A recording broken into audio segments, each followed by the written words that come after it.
Who does she think she is? The words cut through the pristine corporate air like a knife. Sarah Connell steps into Vertex Technologies' gleaming lobby, her tailored suit a stark contrast to the receptionist's dismissive glance. The woman barely looks up from her computer. "Deliveries wait over there," she points to a corner area without making eye contact. "I have an appointment with the CEO," Sarah replies, voice steady.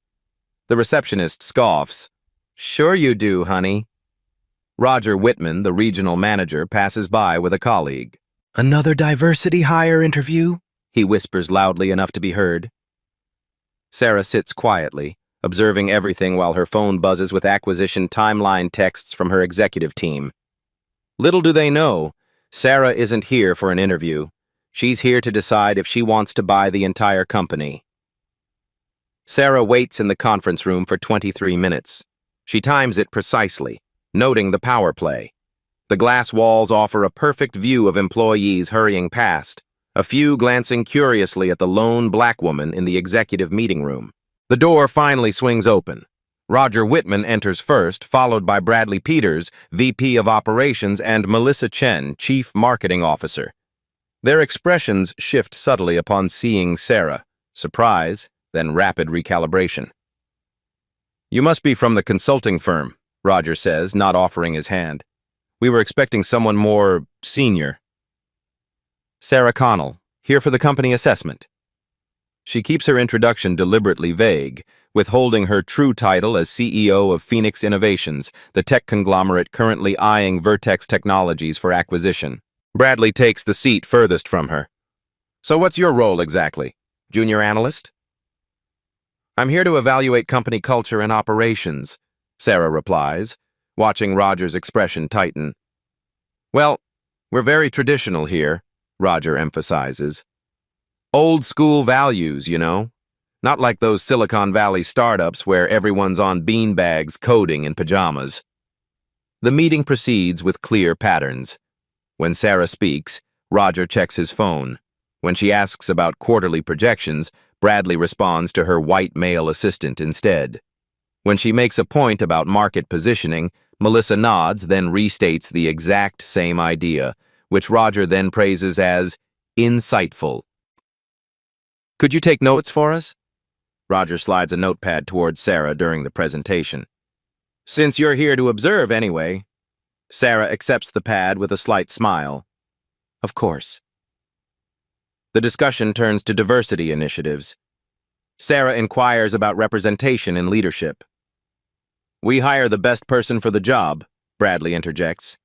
"Merit only, we don't look at color." "Our industry just doesn't attract certain demographics," Roger adds with a dismissive wave. "Nothing we can do about that." Sarah notices Melissa's slight wince. An ally, perhaps? Or just more aware of how these statements sound? Throughout the meeting, Sarah asks targeted questions that reveal fundamental problems in the company culture, exactly what her preliminary research had suggested. Every dismissive comment, every interrupted sentence, every condescending explanation confirms her suspicions. Sarah makes note on her tablet. Leadership problem more severe than anticipated. Recommend complete executive overhaul post-acquisition. Morning light streams through the windows as Roger drops a stack of financial reports on the table in front of Sarah. "Since you're here to help," he says with a thin smile, "why don't you analyze these market projections? Flag any inconsistencies for us. Should keep you busy until lunch." The task would typically take a full day. Roger knows this. His smirk confirms it. "Certainly," Sarah replies, not missing a beat. "I'll need access to your data visualization software." Roger's smile falters slightly. "Just use Excel like everyone else." 3 hours later, Sarah has completed the entire analysis, including a comprehensive visualization of 5-year trends and 3 critical errors in their forecasting methodology. She presents her findings to a junior analyst who stares at the screen, mouth slightly open. "This would have taken our team days," he whispers. Roger appears behind them, face darkening as he scans her work. "Who helped you with this?" "No one," Sarah answers simply. Impossible, Roger scoffs. You must have called your team. This is proprietary information. I'll need to report this breach.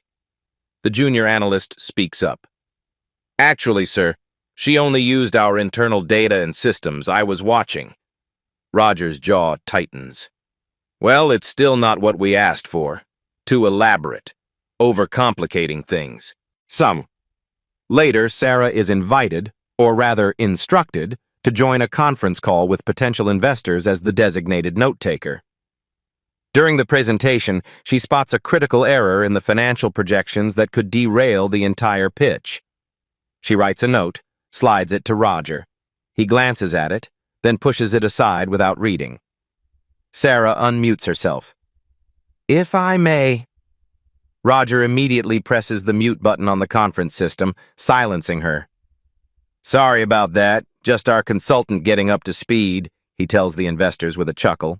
10 minutes later, the lead investor questions the exact discrepancy Sarah had noticed. Roger fumbles the explanation. The call ends with a tepid, "We'll be in touch," that everyone recognizes as a polite rejection. After the investors disconnect, Roger rounds on Sarah. Next time, don't try to show off. You're here to observe, not participate. Sarah steps into an empty hallway and texts her CFO. Accelerate due diligence. I've seen enough. The upscale restaurant bustles with activity as waiters navigate between tables of Vertex Technologies executives and their potential business partners. Crystal glasses catch the light from overhead chandeliers. Conversations blend into a steady hum of networking and deal-making. Sarah finds her name card at the far end of the long table, physically distanced from all decision-makers. Roger sits at the head, flanked by Bradley and representatives from Meridian Partners, the distribution company Vertex desperately needs to impress tonight. Everyone, welcome. Roger stands, raising his glass. I'd like to introduce our leadership team to our esteemed guests. He proceeds around the table, naming each executive with their title and a personal anecdote. Sarah watches as he introduces every person at the table, except her. When the Meridian CEO glances questioningly toward Sarah, she extends her hand. Sarah Connell, pleasure to meet you. Roger interjects smoothly. Sarah's just temporary, helping with some analysis. His tone suggests an intern, someone wholly unremarkable. The CEO nods and immediately turns away, interest evaporated. The first course arrives. Discussion turns to emerging technologies in supply chain management, innovations that, ironically, Sarah's company pioneered 2 years ago. The integration of blockchain into verification systems is where the real transformation happens, Sarah offers, seeing an opportunity to contribute valuable insight. Bradley looks down the table with thinly veiled irritation. Let the adults handle this conversation, please. We're discussing enterprise-level solutions. A few uncomfortable chuckles ripple through the table. The Meridian executives exchange glances.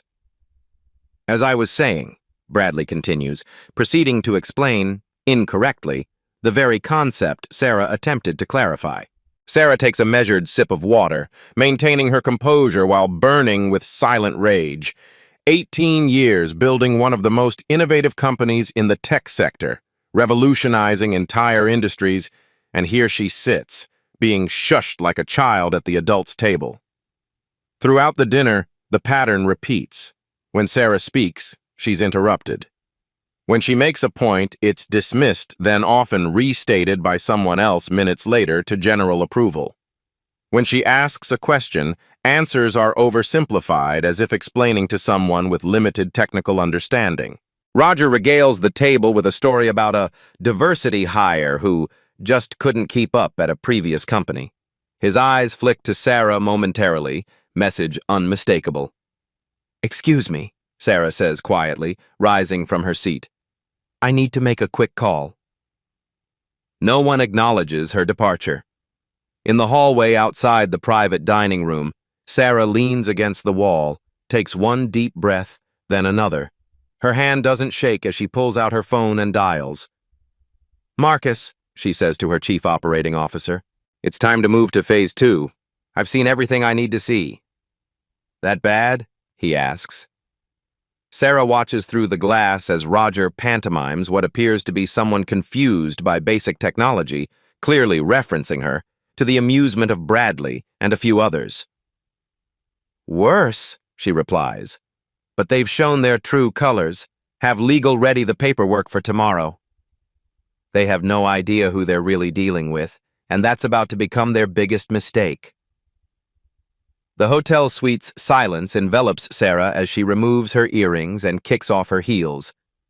For the first time today, her shoulders drop slightly, the perfect posture relaxing just a fraction. She opens her laptop and initiates a secure video call. 4 faces appear on screen, her executive team at Phoenix Innovations. There she is, Marcus Thompson, her COO, says. How was your day playing undercover boss? Sarah doesn't smile. Educational. She connects her phone and plays back recordings from the day.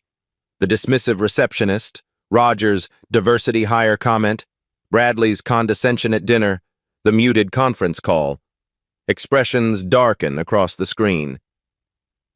Aisha Patel, her chief legal officer, types furiously in a separate window.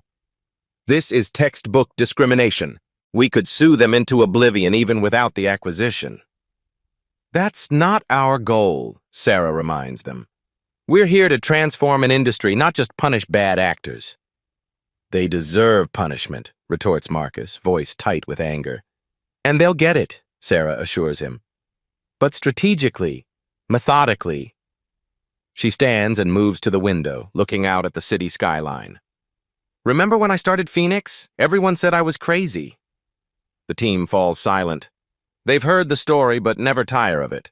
22 banks turned me down. 14 VCs said my vision was unrealistic. One suggested I find a nice young man with business experience to be the face of the company. Sarah turns back to the screen. Now we're valued at $11 billion. Those same people claim they always believed in me. A memory surfaces. Sarah's mentor, Dr. Eleanor Wright, the only black woman CEO in tech when Sarah was starting out. Let them underestimate you, she had advised. It's your superpower. While they're busy dismissing you, you'll be building empires right under their noses. Sarah addresses her team again. Vertex has valuable technology and market position, but toxic leadership. Their company culture is exactly what we're trying to change in this industry. So we're still acquiring? Asks Janelle Washington, her CFO.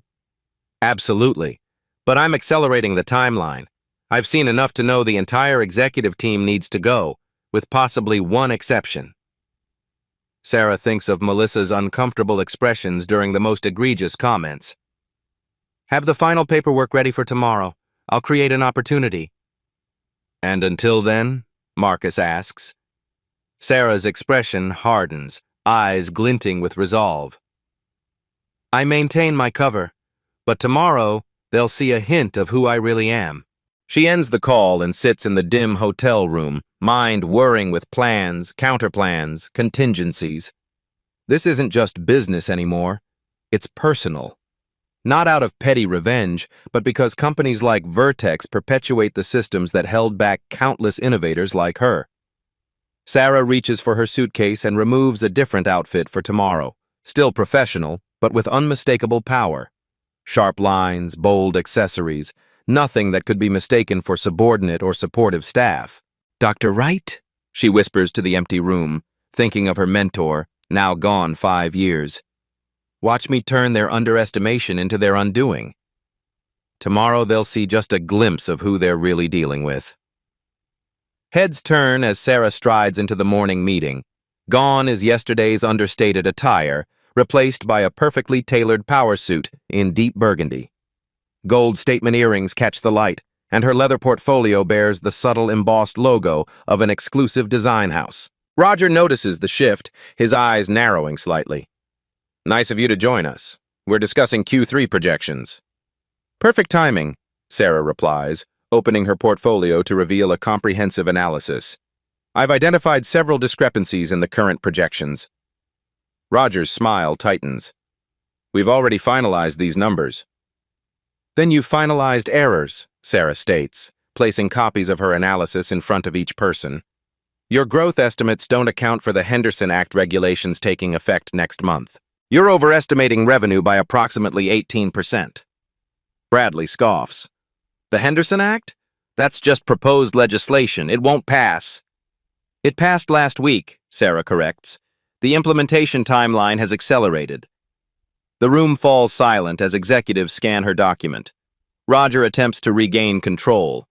This is interesting speculation, but it's not speculation, interrupts Victor Zhao, CEO of their largest client, joining by video conference. Ms. Connell is correct. We're already adjusting our contracts accordingly. Roger's face flushes. Well, we were just about to address that. Victor's expression suggests otherwise. Ms. Connell, I'm impressed with your foresight.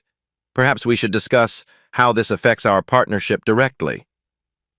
I'd be happy to prepare a detailed impact analysis, Sarah offers. Excellent, Victor says before Roger can interject. After the meeting, Melissa Chen approaches Sarah in the hallway. That was illuminating. How did you know about the Henderson Act amendments? I pay attention, Sarah says simply. Well, it was impressive. Roger doesn't like being contradicted, especially not in front of clients. As if summoned by his name, Roger appears around the corner. Sarah, a word. His tone brooks no argument. In his office, his facade of collegiality vanishes. Pull something like that again and you're done here. I was merely providing accurate information. You embarrassed me in front of our biggest client, Roger hisses. Since you're so eager to contribute, you can present the Nexus project update tomorrow. It's failing spectacularly. Should be right up your alley. The Nexus project, Vertex's most troubled initiative, months behind schedule and millions over budget. I look forward to it, Sarah replies calmly. Sarah accepts the poisoned chalice with a knowing smile. This is exactly the opportunity she's been waiting for. The clock on Sarah's laptop reads 3:17 a.m. Hotel room coffee sits cold beside stacks of Nexus project documentation, specifications, timelines, budgets, and failure reports. She's been working since leaving Vertex 12 hours ago, dissecting the project's troubled history. The pattern emerges clearly: mismanagement, poor resource allocation, and a fundamental misunderstanding of the target market. But beneath these issues lies salvageable technology with genuine potential. Sarah makes her final notes and closes her laptop. 4 hours of sleep will have to suffice. Morning brings a transformed Nexus project plan. When Sarah arrives at Vertex, she finds a group of junior developers huddled in the break room. Is it true you're taking over Nexus? Asks one, dark circles under his eyes betraying months of impossible deadlines. Just presenting an assessment, Sarah clarifies, but offers them a preview of her recommendations. Their initial skepticism morphs into cautious enthusiasm. That could actually work, says a young programmer. We've been suggesting similar approaches for months. Why weren't your suggestions implemented? Sarah asks. Uncomfortable glances exchange between them. Management doesn't really listen to the technical team.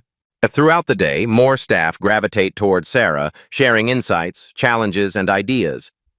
The groundswell of support doesn't go unnoticed. Making friends with the help? Bradley asks when he finds Sarah talking with 2 engineers. Remember, you're just passing through. Don't give them false hope. After he leaves, Sarah continues her research, uncovering more than just project failures. In the HR database, she discovers disturbing patterns. Qualified candidates with ethnic names routinely rejected. Promotion rates for minorities stagnating far below industry averages. Pay disparities that can't be explained by experience or performance. Sarah requests a meeting with the HR director, Valerie Simmons. These patterns are concerning, Sarah notes, displaying the anonymized data.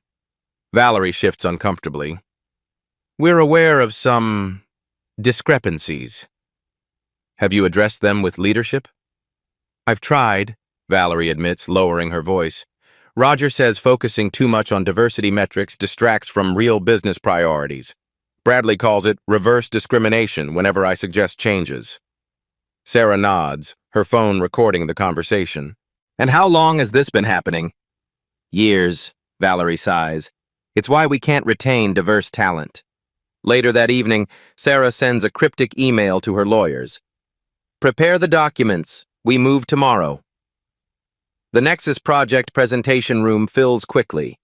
Word has spread about Sarah's revitalization plan, drawing curious executives and hopeful team members alike. Roger enters last, expression smug, clearly expecting a disaster. Sarah stands confidently at the front, digital presentation ready. Thank you all for coming. After reviewing the Nexus project, I've identified both critical failures and untapped opportunities. For the next 20 minutes, she delivers a masterclass in project analysis, outlining systemic issues while proposing concrete, innovative solutions. The room's energy shifts perceptibly. Team members exchange hopeful glances. Executives lean forward with interest. When she concludes, spontaneous applause erupts from the development team. The client representative, who had been considering canceling their contract, approaches immediately. This addresses every concern we've raised for months, she says, impressed. When can implementation begin?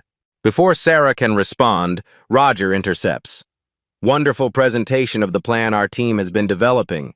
As Sarah mentioned, we've been working on these improvements for some time.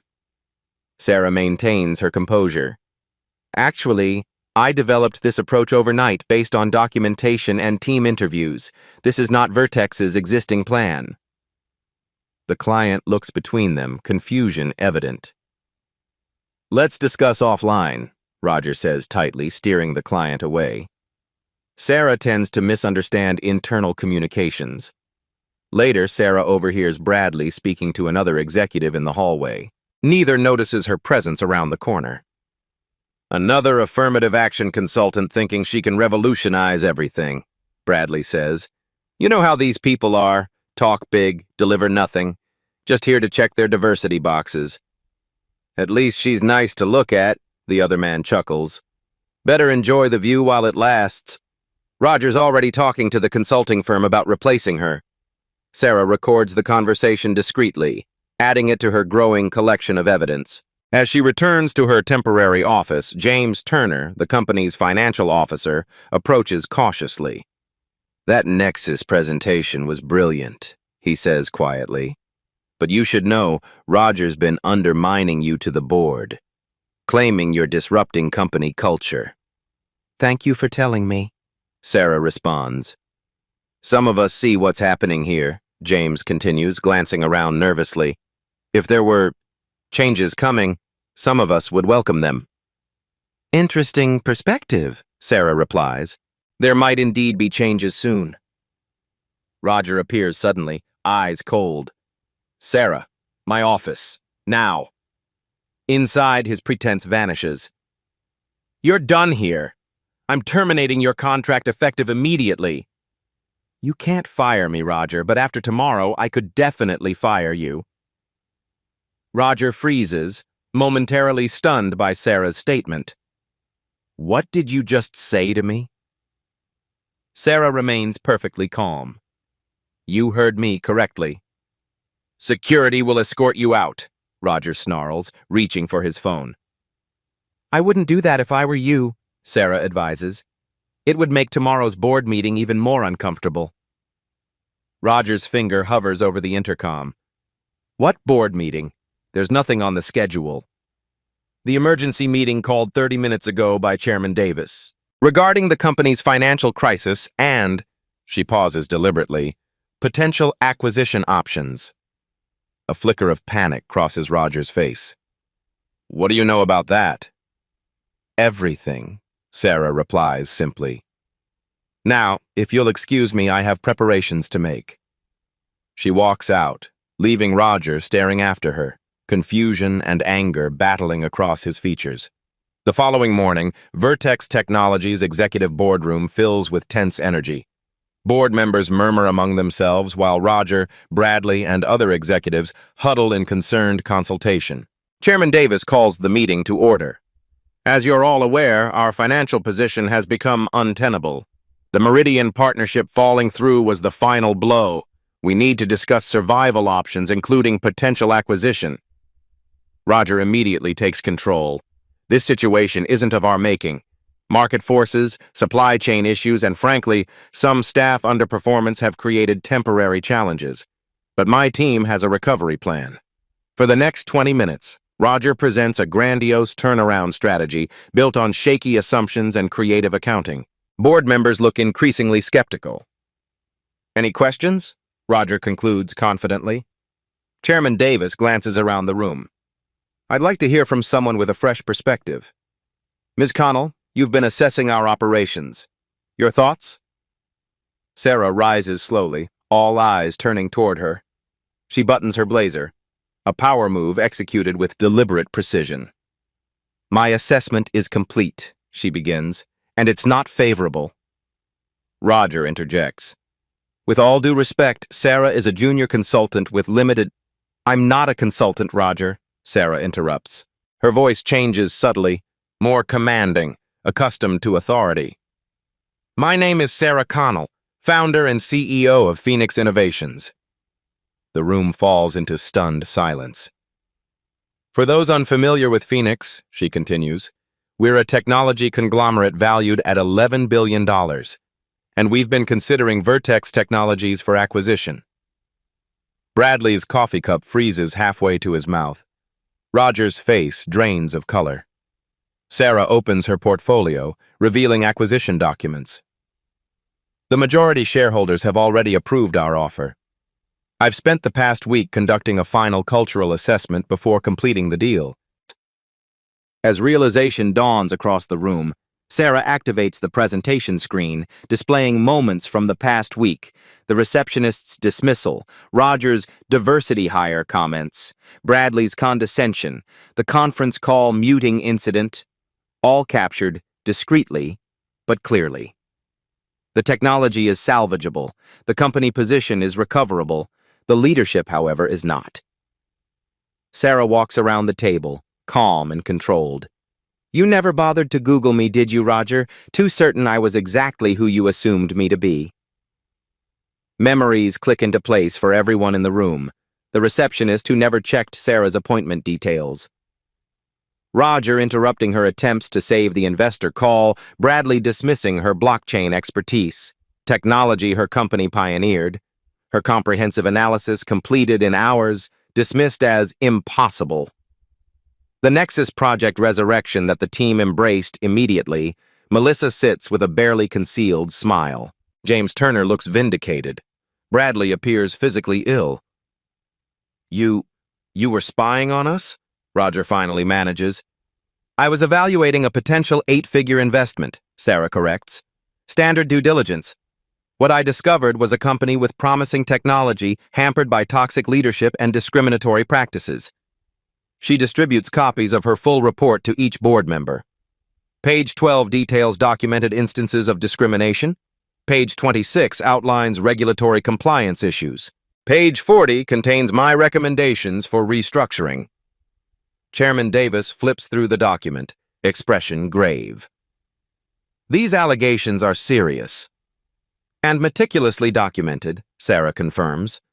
Phoenix Innovations doesn't just acquire companies, we transform them. We build inclusive cultures where innovation thrives. The question before you today isn't whether Vertex will be acquired. That decision is made. The question is, who will remain afterward? Roger stands abruptly. This is a hostile takeover. No, Roger, Sarah replies. This is consequences. The chairman raises his hand for silence. Ms. Connell, or should I say CEO Connell, clearly we have much to discuss regarding this acquisition. Indeed, Sarah agrees, glancing at her watch. My executive team is waiting outside. Shall I invite them in? Now, let's discuss the terms of this acquisition and who won't be part of the company's future. The boardroom doors open to admit Sarah's executive team from Phoenix Innovations. Marcus Thompson, COO, enters first. tall, imposing, and radiating the quiet confidence of someone who has nothing to prove. He's followed by Janelle Washington, CFO, carrying financial portfolios, and Aisha Patel, Chief Legal Officer, wheeling a small case of documented evidence. Roger's attempt to regain control is immediate. "This is completely inappropriate. We haven't agreed to any acquisition." Chairman Davis clears his throat. "Actually, Roger, I've been in discussions with Phoenix for months. The board authorized exploratory talks after our third straight quarter of losses." "Without informing the executive team?" Roger's voice rises in pitch. "A decision made precisely because of concerns about current leadership," Davis responds firmly.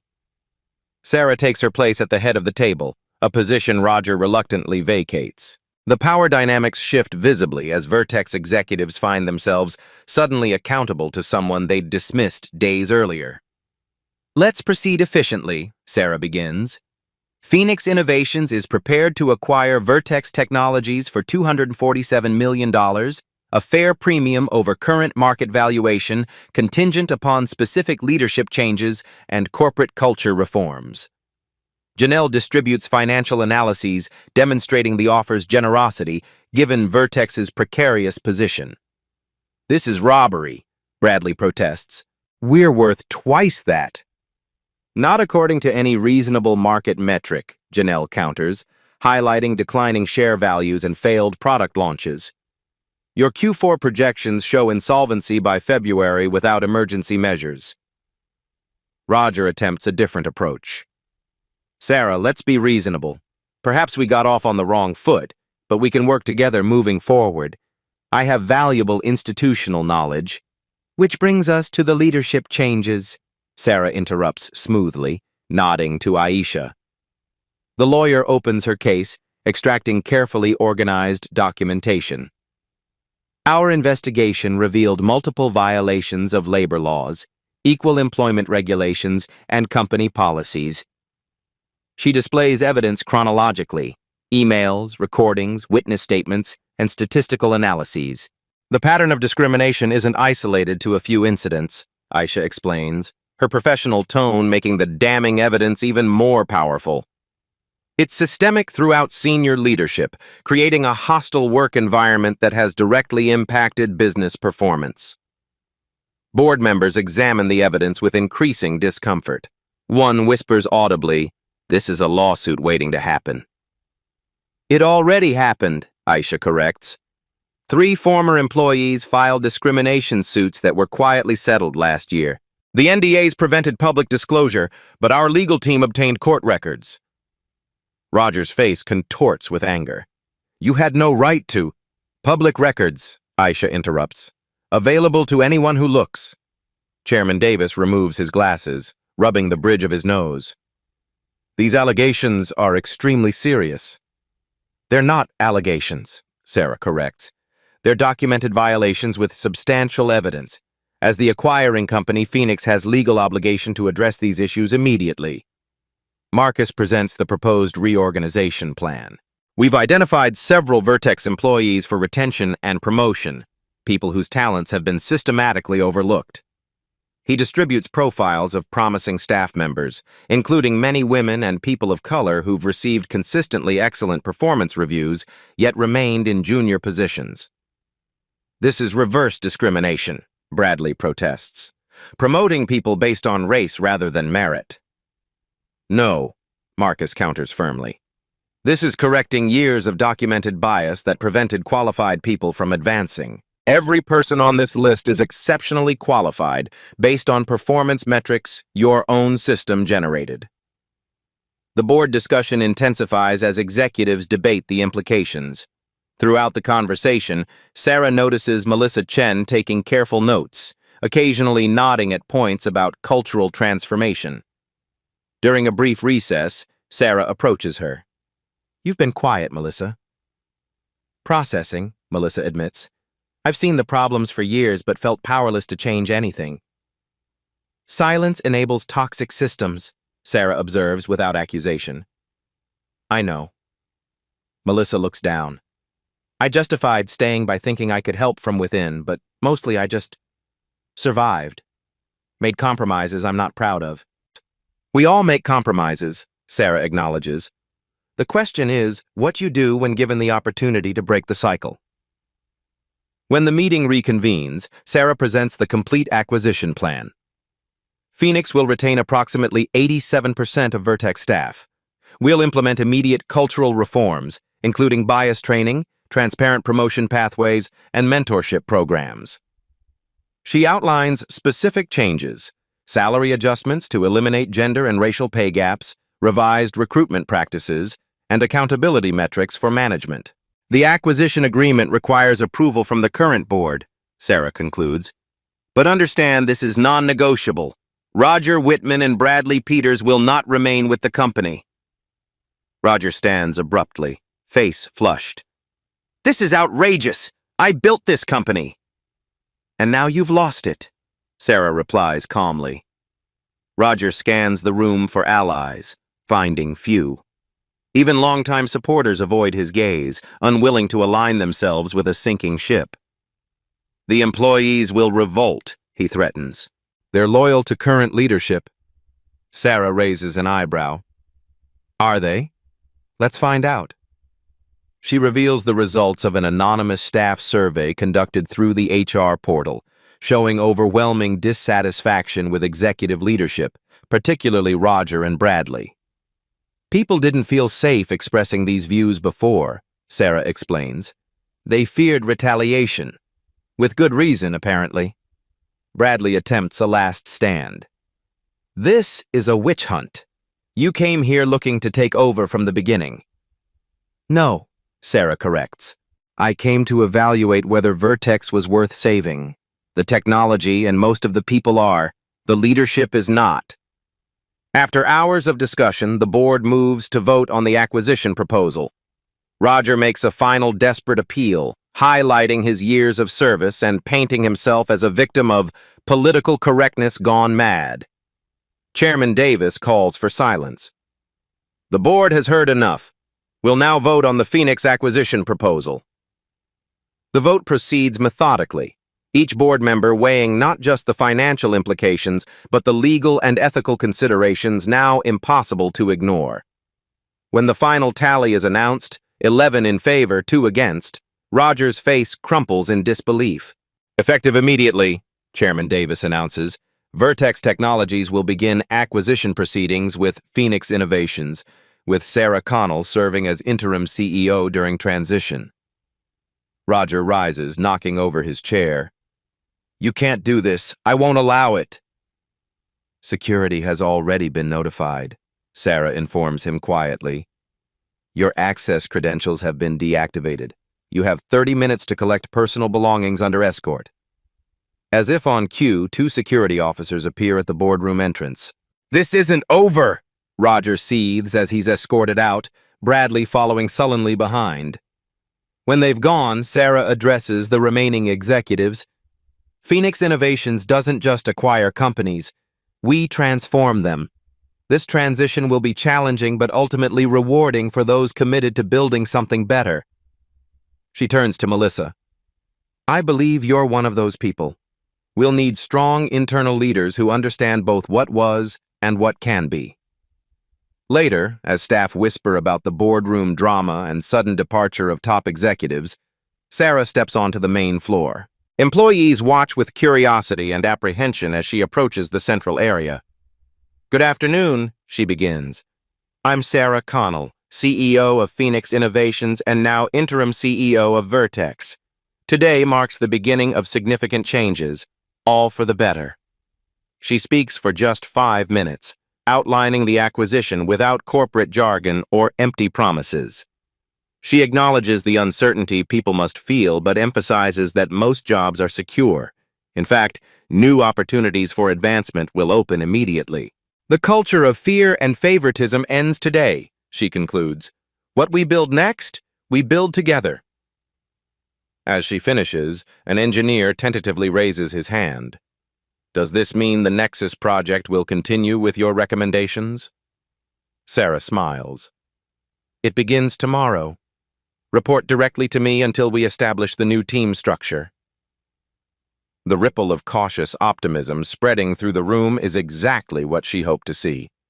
This isn't just about acquisition, it's about transformation, and that's only beginning. 1 week after the acquisition announcement, Roger Whitman and Bradley Peters sit stonily in Vertex's largest conference room, now transformed into a makeshift hearing space. On one side of the long table, Sarah, Aisha, and the newly formed ethics committee comprising board members and employee representatives. On the other, Roger, Bradley, and their respective attorneys. This proceeding will determine severance terms and potential legal actions, Sarah begins, her tone businesslike but not vindictive. We have documented evidence of workplace discrimination, harassment, and possible financial impropriety. Roger's attorney interjects, "My client denies all allegations and reserves the right to pursue wrongful termination claims." "That's his prerogative," Aisha responds, unperturbed. "However, these aren't merely allegations." She methodically presents the evidence. Digital recordings of discriminatory comments, statistical analyses showing clear patterns of bias in hiring and promotion, testimonies from current and former employees, and documentation of retaliatory actions against those who raised concerns. The receptionist was instructed to treat certain visitors differently based on appearance, Aisha notes, displaying internal messages. Specifically to assume people of color were delivery personnel or junior staff, rather than executives or clients. Roger shifts uncomfortably as his own messages appear on screen. As the hearing progresses, more employees come forward, emboldened by the changing atmosphere. A former project manager describes being passed over for promotion 6 times while watching less qualified white colleagues advance. A talented engineer reveals how Roger reassigned her patent application to a male colleague. A financial analyst details how she was excluded from client meetings despite being the lead on accounts. Bradley attempts to dismiss these testimonies. Disgruntled employees seeking revenge. Everyone plays the victim these days. His comment triggers a response from an unexpected source. James Turner, the financial officer who had whispered warnings to Sarah, produces records showing systematic salary discrepancies. "I maintained separate spreadsheets," he explains, "because official requests to address these disparities were repeatedly denied." Roger's facade finally cracks. "This company operated in the real world, not some diversity utopia. We made hard business decisions based on client expectations and market realities." "You mean biases and prejudices," Sarah corrects. "Those aren't market realities, they're failures of leadership." Bradley attempts a different approach. "Sarah, be reasonable. Every company has issues. Taking this public helps no one. We could reach a private arrangement beneficial to all parties." "You mean covering up discrimination to protect your reputation?" Sarah asks. That approach ends today. The Ethics Committee deliberates briefly before delivering their unanimous decision. Termination for cause, no severance packages, and referral of financial discrepancies to external auditors for potential legal action. "You can't do this!" Roger shouts, standing abruptly. "I'll sue for defamation. I'll take this to every business publication." "You're welcome to try," Aisha responds calmly. "All evidence presented today will become part of the public record in any lawsuit you initiate." The color drains from Roger's face as he realizes the implications. His attorney whispers urgently in his ear. "This witch hunt might satisfy your social justice agenda," Bradley spits out. "But you've destroyed 2 careers over political correctness." "No," Sarah corrects. "Your own actions destroyed your careers. This is accountability, not persecution." Security personnel appear at the door, the same officers who had escorted them from the boardroom a week earlier. "Gentlemen," Sarah concludes, "your company devices and credentials have been fully deactivated. Security will escort you from the premises. Do not contact current employees. Any further communication should be directed through legal channels only." As they're led away, Roger turns back one last time. "This isn't over, Sarah." "For you, it is," she replies simply. After they've gone, Sarah remains at the table, reviewing notes from the hearing. Melissa enters quietly, placing a tablet before her. "The press has already picked up the story," she says. "Industry blogs are reporting on the acquisition and leadership changes." Sarah glances at the headlines. "Phoenix Innovations acquires Vertex in culture-focused deal, and tech giant implements immediate leadership changes after acquisition." "It's beginning," Sarah notes, not with triumph, but with the sober recognition of the work ahead. "The hard part?" Melissa asks. "The important part," Sarah corrects. "Removing toxic leadership is just the first step. Changing ownership is just the first step. Changing culture is the real work ahead." 3 months later, Sarah stands at the podium of the National Technology Leadership Conference, addressing a packed auditorium of industry executives, investors, and media representatives. Behind her, a screen displays the new Vertex Phoenix logo and the conference theme, Building Inclusive Innovation, Culture as Competitive Advantage. "When Phoenix acquired Vertex Technologies," Sarah begins, "industry analysts focused primarily on the financial and technological implications. Today, I want to share the more significant outcome: how transforming company culture directly improved innovation, retention, and profitability." The presentation screen shifts to show comparative metrics, before and after the acquisition. Employee retention has increased 34%. Patent applications have doubled. The Nexus project, once on the verge of failure, now exceeds performance targets and has secured 3 new major clients. "These aren't coincidental improvements," Sarah emphasizes. "They're the direct result of dismantling systemic barriers and empowering previously sidelined talent." She outlines specific changes implemented during the transition: standardized interview protocols to reduce bias, transparent promotion criteria, mentorship programs pairing senior leaders with promising employees from underrepresented groups, and salary adjustments eliminating racial and gender pay gaps. "Some warned these changes would harm profitability," Sarah acknowledges. "The data proves otherwise. Quarter-over-quarter growth has increased by 18% since implementation." In the audience, executives lean forward, taking notes. The business case, demonstrated through hard metrics rather than moral arguments, resonates even with former skeptics. Sarah highlights specific success stories without names: the receptionist who revealed her business administration degree and now manages client relations; the repeatedly passed-over engineer whose innovations now lead the Nexus project; the financial analyst whose market insights have opened new revenue streams. "Talent was always there," Sarah states firmly. "What changed was creating an environment where it could flourish." Industry publications covering the conference feature Sarah's presentation prominently. Headlines like "Phoenix Vertex Case Study Challenges Tech's Culture Problem" and "Inclusion Drives Innovation," the metrics behind Phoenix's success, spread throughout business networks. At the post-presentation reception, Sarah finds herself approached by CEOs who had previously dismissed diversity initiatives as HR matters rather than strategic priorities. "Your metrics are compelling," admits the CEO of a competing firm. "We've been approaching this all wrong, treating inclusion as compliance rather than competitive advantage." "It's never too late to change course," Sarah responds. Another executive confides, "We've had 3 discrimination complaints this year. I've been handling them as PR problems to manage, but your approach suggests they're symptoms of deeper issues." "Exactly," Sarah confirms. "Treating symptoms while ignoring the disease ensures the problem persists." Behind these conversations, Sarah notices representatives from multiple companies huddled with Melissa, now Vertex Phoenix's chief culture officer, eagerly discussing implementation strategies.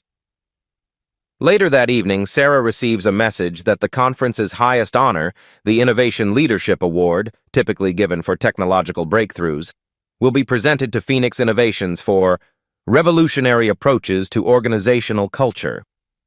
The industry, traditionally resistant to change, shows signs of a significant shift. Companies that once competed solely on technical specifications now evaluate their cultural infrastructure with the same rigor. They're finally seeing it, Marcus observes as they review the day's outcomes. Culture isn't soft, it's fundamental. Sarah nods, watching competing firms scramble to assess their own practices. They're seeing it because we showed them the cost of ignoring it.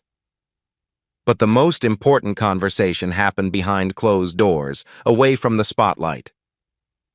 Evening light streams through the windows of Sarah's office at the renovated Vertex Phoenix headquarters.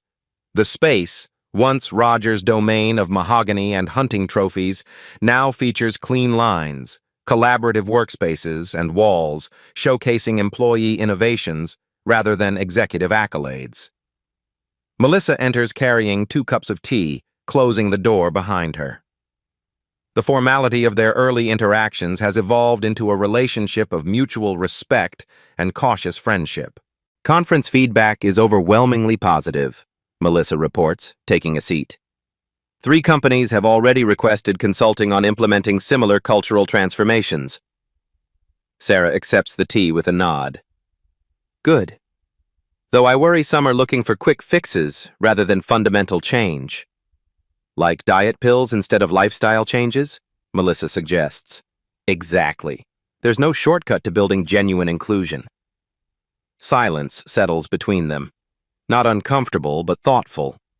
Beyond the windows, employees depart for the day, laughing and conversing in the parking lot, a stark contrast to the tense, hurried exits under previous leadership. I've been meaning to say something, Melissa finally offers, her voice quieter. About my role in everything before. Sarah waits, giving her space to continue. I saw what was happening, the discrimination, the hostility, the missed opportunities. I didn't participate, but I didn't stop it either. Melissa looks directly at Sarah. My silence made me complicit. Why did you stay? Sarah asks, not accusingly, but with genuine curiosity. At first, career advancement. Later, I told myself I was helping by being one of the good ones in leadership. Melissa's laugh holds no humor. Classic rationalization. Truth is, I was afraid of becoming a target myself. Sarah considers this. Fear is a powerful silencer. Not an excuse, though.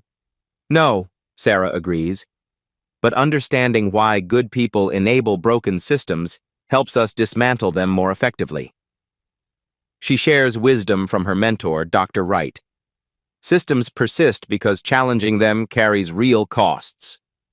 Creating environments where speaking up is rewarded rather than punished, that's the real work of leadership. Their conversation shifts to measurable progress. Employees previously overlooked now thriving in expanded roles. The elimination of pay disparities, innovation metrics reaching record highs, and most telling, exit interviews showing dramatic improvements in workplace satisfaction. The junior developers who left after 6 months because they felt unwelcome, Melissa notes. We haven't lost one since the transition. As evening deepens outside, they discuss the road ahead.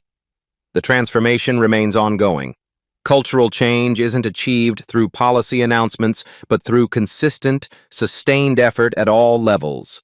I still wonder sometimes, Melissa admits, what would have happened if you'd revealed your identity immediately, skipped the undercover phase entirely? Sarah considers this. I would have seen their best behavior, not their true culture, and we needed to understand the depth of the problem to address it properly. Like a diagnostic before treatment, Melissa suggests. Precisely. Sarah sets down her cup. And it allowed those who were part of the problem to reveal themselves clearly, while those who wanted change had the opportunity to demonstrate that too. As they prepare to leave, Melissa pauses at the door. You know what I find most remarkable? The company's performance speaks for itself. The moral case for inclusion is clear, but you've proven the business case is equally compelling. Sarah smiles. That's how lasting change happens, when doing the right thing and the smart thing align perfectly. They walk together through the now quiet office, where employees once hurried with heads down, avoiding executive attention. Personal touches now adorn desks. Photos of diverse families, cultural mementos, and even small plants transform the once sterile environment into a space where people bring their whole selves to work.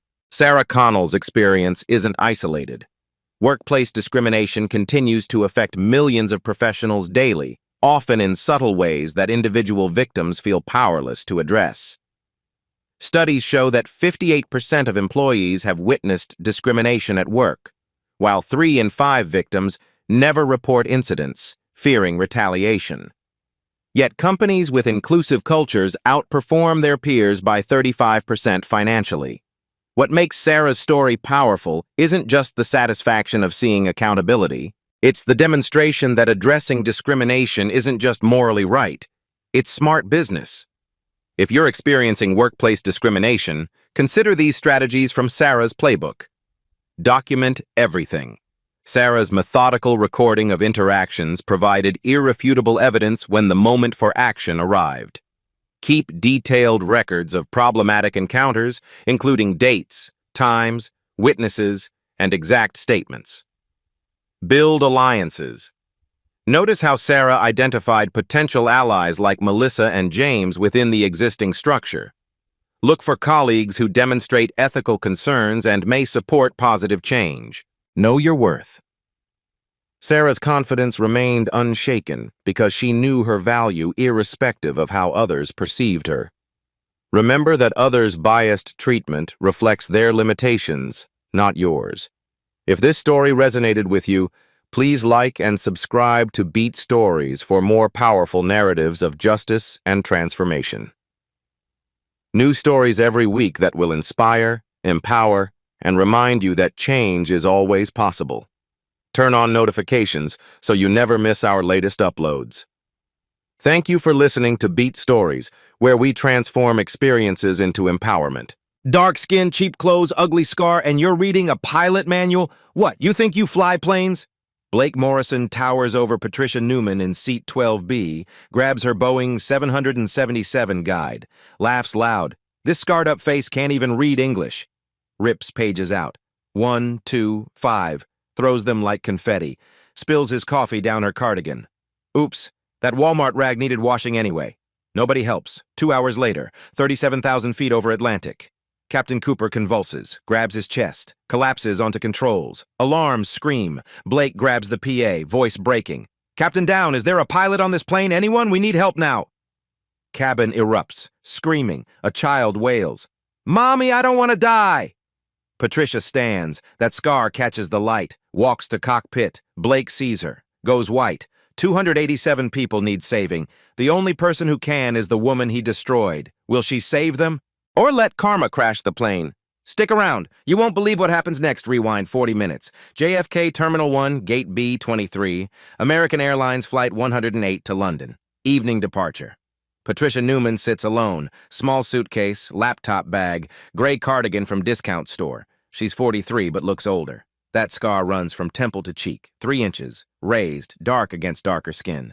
Her laptop shows Boeing 777-300ER Technical Manual, Chapter 14, Hydraulic Systems. She highlights sections on dual system failures, emergency protocols, manual reversion, notes precise and professional.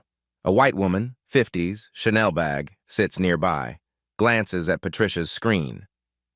That's interesting reading. The tone says, why would you read that? Patricia doesn't respond. The woman moves 3 seats away. Boarding starts. Gate agent Sandra Davis, white, 42, 18 years with American, greets first class like royalty. Welcome aboard, Mr. Hayes. Lovely to see you. Big smile, warmth, economy. Boarding pass, no smile, mechanical. Patricia cues behind Richard Hayes. Late 50s, expensive suit, loud phone call. Private jets in maintenance, slumming with peasants today. He sees Patricia, steps back, creates distance. Inside the plane, cockpit door open.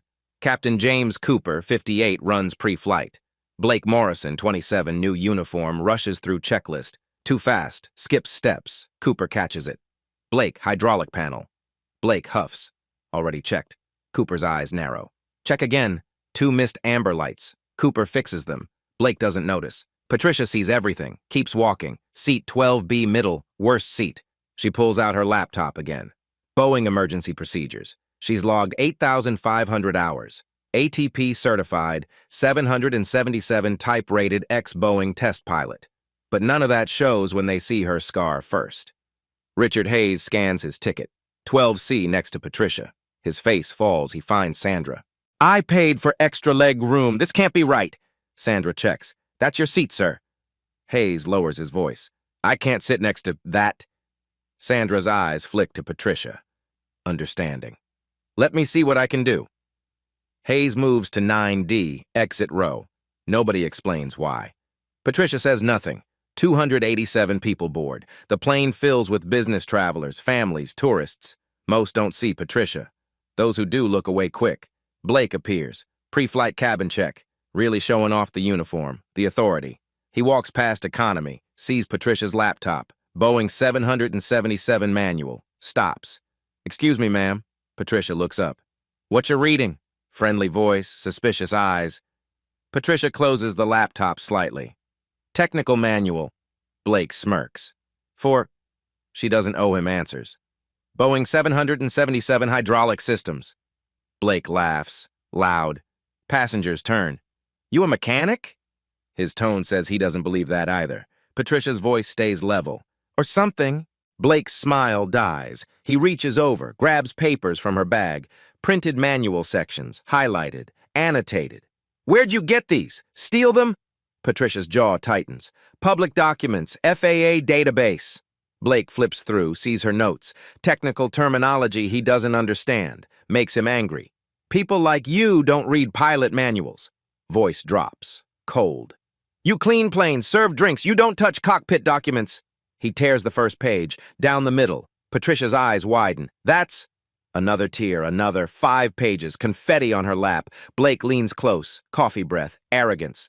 Dark skin, cheap clothes, ugly scar on your face, and you think you can read technical aviation documents? That's hilarious.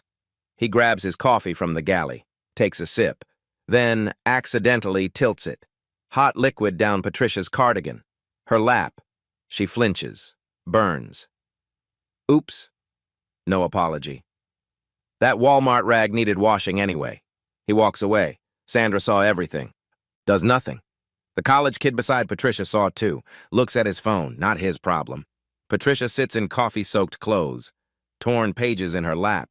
The smell of burned coffee and humiliation fills her nostrils. Bitter. Acidic. The fabric sticks to her skin where the liquid soaked through. The burn on her thigh stings, but she's silent. She could report him. Make a scene. But people like Blake never face consequences. People like Patricia always get blamed. So she says nothing, gathers torn pages, folds them, tucks them away, dabs coffee with napkin, the stain spreading, dark brown bleeding into gray fabric. The smell won't leave. Every breath reminds her. Pushback, engines start, taxi, takeoff, Blake flying, rough rotation. Cooper corrects. Blake doesn't notice. Climb to flight level 370, autopilot engaged, lights dim. Patricia closes her laptop, stares ahead, coffee stain spreading. She smells like burned coffee and shame. 2 hours in. Middle of North Atlantic, black water below, stars above, 330 minutes from nearest airport, ETOPS territory. Out here, problems mean no quick help. Cockpit. Cooper suddenly stops, hand to temple. Headache. Blake glances over. You okay, Cap? Cooper nods, but sweat beads, breathing shallow. Need a minute. Blake confident. Cocky. No problem, I got this. Go splash water.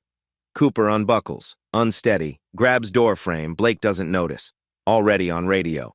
Shanwick Oceanic, American 108 Heavy, maintaining flight level 370, like a video game. 5 minutes. Sandra's voice, urgent, scared. Flight deck, Captain Cooper collapsed in the lavatory. Unconscious, need help immediately. Blake freezes. Hands lock on yoke. Brain can't process. Captain down, unconscious, ocean, no other pilot, just him. 800 hours. 0 real emergencies. Perfect sim scores, but this isn't sim. This is real. Voice cracks on PA. Medical emergency. If there's a doctor, identify yourself. Pause. Breathing ragged, then barely holding together. If anyone has pilot experience, we need you now. Cabin explodes. Gasps, screams, a child wails. "Mommy, I don't want to die!" Other kids join, crying, sobbing, adults praying, hyperventilating. 287 people realizing they might die. Patricia hears it. The panic, terror, child scream. She looks at torn pages, coffee stain, her scar reflected in dark window, the smell of coffee still sharp in her nostrils, burned, bitter, like her entire career, then unbuckles, stands. Passengers stare. Patricia doesn't explain. Walks toward cockpit, each step deliberate, calm, reaches cockpit door, knocks twice, firm.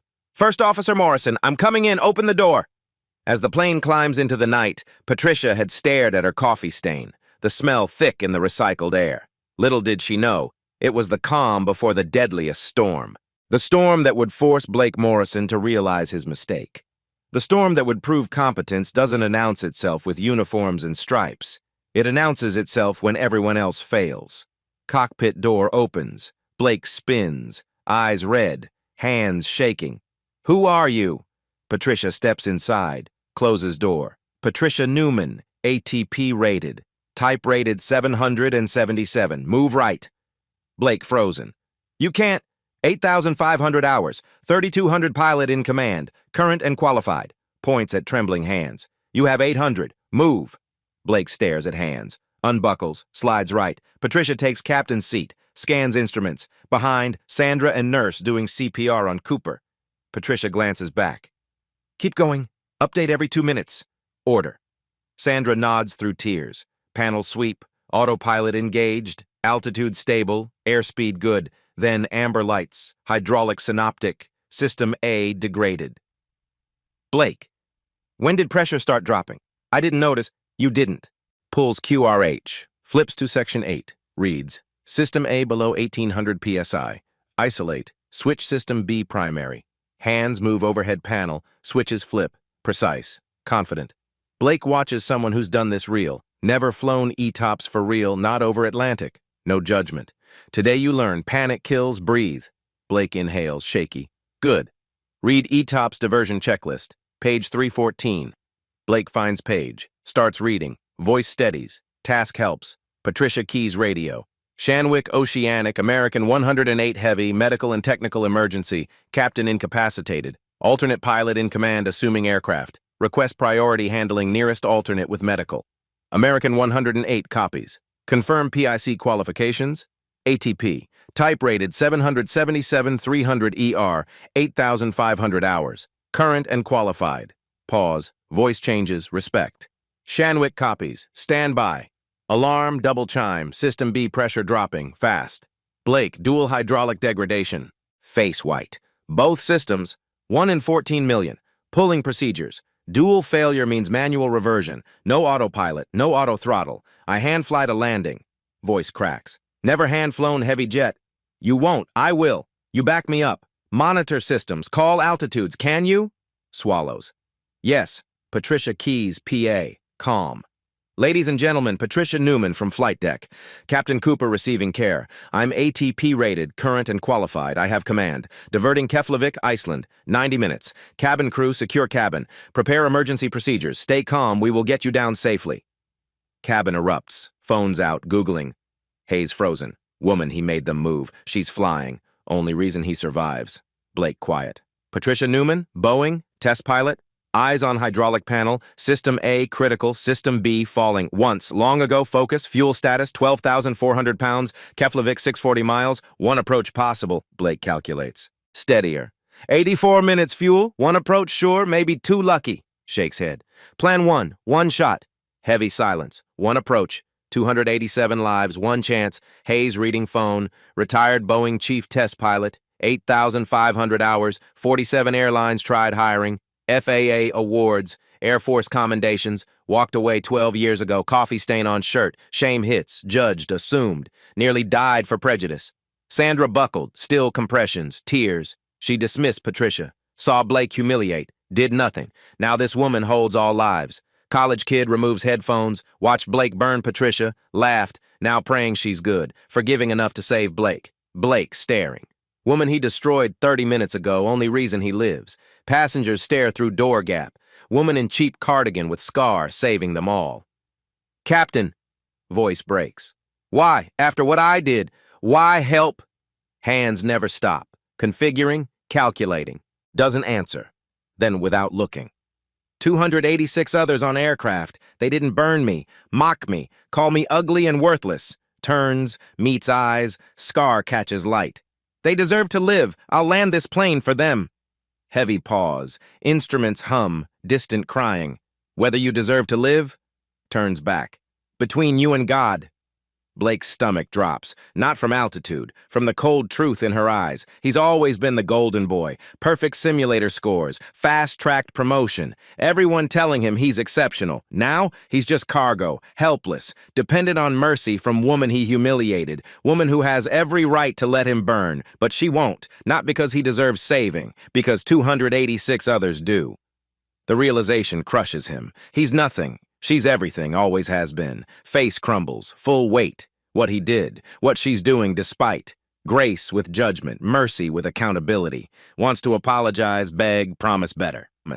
But words empty. Only matters getting down safe. I'll do whatever you need, I'm with you. Nods, brief. Good, pull plate Keflavik, runway 20 ILS. Hands move, purpose. Can't undo, can't take back. But can help save everyone, including himself, if she chooses. Sandra watches, sees Blake broken, ashamed, feels it too. Own guilt. She and Blake judged, dismissed. Now she's salvation. Whispers spread cabin. That's her, woman from 12B, Saw him pour coffee. She's saving him anyway. I wouldn't. Would you let him die? Silence. Uncomfortable. Don't know. Hayes stares biography. Boeing legend. Prevented certification crash 2012. Saved test aircraft, no hydraulics. Impossible landing, did it anyway. He sat next to her, moved away, thought nobody, coffee stain again. Feels sick. What person judges by clothes, skin, scar? Nearly dies, couldn't see past appearance, knows answer. Kind of person he is, was, needs stop being. Blake pulls plate. Up, Captain. Studies it. Weather. Types. Stomach drops. Winds 280 at 35, gusting 43. Visibility 1 mile. Ceiling 400. Jaw tightens. Crosswind component? Calculates. 38 knots, gusts 43. Silence. Blake knows. 777, limit 35. They're over, significantly. So we... Looks at him. Do what we must. Won't be textbook. Military technique.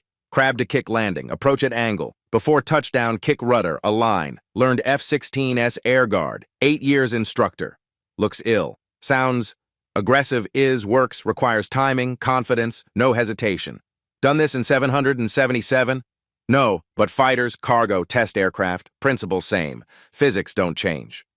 Swallows. What if? No, what ifs, execute, land, live. That's mission. Keys, PA. Cabin crew, descent 5 minutes. Approach rough, landing hard. Brief brace position. Identify able-bodied for exits. Evacuate fast, 30 seconds, everyone off. Sandra responds. Shaky, but professional. Copy ready. Patricia looks Blake. You ready? Nods, not confident, committed. Yes, Captain. Good. She begins configuring descent, hands moving across controls. Blake watches, mesmerized, terrified, grateful, ashamed. In cabin, passengers watch cockpit, some crying, some praying, some staring at woman who's saving them, woman they ignored, judged, dismissed. Hayes closes phone, looks at hands, shaking, not from fear crash, from shame, understanding, realization who he is, who he needs become. Sandra keeps compressions. Cooper still unresponsive, but stable. She whispers prayer, not for Cooper, for Patricia, for strength, skill, forgiveness. Sandra doesn't deserve, but desperately needs. Blake pulls notepad, starts writing approach brief. Patricia glances, nods approval. He's functioning, supporting, learning. Maybe if they survive, he'll be different. Better. But first they survive. One approach, 38-knot crosswinds, manual reversion. No hydraulics. Woman who has every reason let them crash but won't, because she's better than they are, better than they deserve. Patricia begins descent checklist, voice steady, professional, like routine, like not holding 287 lives in hands, like man who humiliated her isn't sitting next to her, dependent on mercy. Here we go, she says quietly. Blake nods. Here we go. But with hydraulics failing fast, one question burns through the cabin like wildfire. Can she really pull this off in 90 minutes? Shanwick crackles. American 108, patching Boeing Technical Operations Seattle via satellite. Stand by. Static. New voice. Technical. American 108, Boeing Technical Ops, Steve Wilson. Pulling aircraft telemetry now. Patricia continues procedures, isolating hydraulics, preparing manual reversion, Blake reading checklist. Almost routine. Professional. Steve returns, confused. Confirming aircraft serial November 7779 Bravo, 777-300 ER. Dual system degradation confirmed. Pause. Can you confirm name alternate pilot in command? Patricia keys mic. Patricia Newman, ATP. Steve's voice cracks, stops mid-breath. Captain Newman, Patricia Newman, you wrote these procedures. Hell, you saved this exact plane in 12. Silence on frequency. Every controller listening, holding breath. Ma'am, you test flew that exact aircraft during type certification. This is your airplane. Blake's head whips, stares at Patricia like seeing ghost. She keeps eyes forward. Long time ago, Steve. Need current weather Keflavik and manual reversion contingencies. Steve's voice reverent now. Total deference. Captain Newman, you know this airplane better than anyone alive. Better than the engineers who built it. What do you need? Hands never stop. System A dead. System B below 1,000 psi falling. Manual reversion required 45 minutes. Need Keflavik weather, runway conditions, emergency equipment staged. Confirm runway 20 ILS available. Copy. Keyboard clicks. Keflavik runway 20 ILS Cat 2 available. Winds 280 at 35, gusting 43. Visibility 1 mile light snow. Ceiling 400. Blake pale. Above limits. I know. Patricia's voice flat. Shanwick breaks in. American 108 heavy. FAA issued priority 1 clearance. All North Atlantic traffic rerouted. You have absolute priority, all airspace, all altitudes, all frequencies. New voice. American 108 heavy, Keflavik Tower. We have your situation and Captain Newman's service record. Iceland Air Force scrambling 2 F-15S for visual escort. All emergency services standing by. Fire, medical, crash recovery. Runway 20 ready. Winds 280 at 35, gusting 43. Ready for you, ma'am. Blake whispers. Scrambling fighters? Patricia calculating. Crosswind, fuel, minimums, 1 approach, over limits, manual reversion, pure hands and feet. Done this before. Test flights, controlled, not with 287 people, not 1 shot. Blake trembling. You're the Patricia Newman. Ground school taught us. Test pilot saved 2012 certification flight. Hydraulics failed final approach. Put plane down on taxiway, no systems. They said impossible. You did it. Patricia flat, factual. Test aircraft, empty, this different. 287 souls, limited fuel, weather minimums, crosswinds over limits. Pauses. Principle same, fly airplane until stops flying, then land anyway. In cabin, word spreading like wildfire. Passenger pulled up profile on phone, screen glowing. Retired Boeing chief test pilot candidate, 8,500 hours. 47 airlines tried hiring, FAA awards, Air Force commendations, NASA recognition. Walked away 12 years ago. Hayes scrolls her bio, face paling with each line, the legend he snubbed. Sandra whispers apology over intercom, tears hot on her face. But forgiveness? That's for after they land, if they land. College kid staring phone, Instagram post aviation page.